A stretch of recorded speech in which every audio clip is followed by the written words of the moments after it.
Umar bin Khattab തങ്ങൾ പറഞ്ഞു, തഫഖഹു ഖബ്ല അൻ തുസവ്വദൂ, നിങ്ങൾ സയ്യിദായി തീരുന്നതിന് മുമ്പ്, നേതാവായി തീരുന്നതിന് മുമ്പ് നല്ലോണം ഫിഖ് പഠിക്കണം, വിദ്യാഭ്യാസം നേടണം. പണ്ഡിതന്മാരായതിനു ശേഷമാണ് നേതാവേണ്ടത്. എന്തുകൊണ്ടാണത്?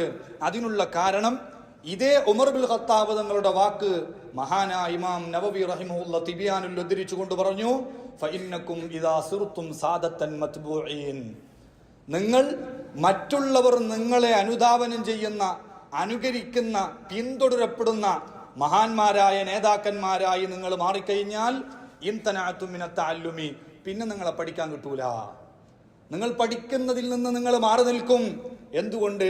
ലിർതിഫാഇ മൻസിലതികും, നേതാക്കന്മാരാകുമ്പോൾ നിങ്ങളുടെ സ്ഥാനമാനങ്ങൾ ഉയർന്നു. പിന്നെ മറ്റുള്ളവരോട് ചോദിച്ചു പഠിക്കാൻ നിങ്ങൾക്ക് നാണക്കേടായിരിക്കും, ചിലപ്പോൾ അഹങ്കാരം ഉണ്ടാവും, പഠിക്കാൻ മടിയായിരിക്കും.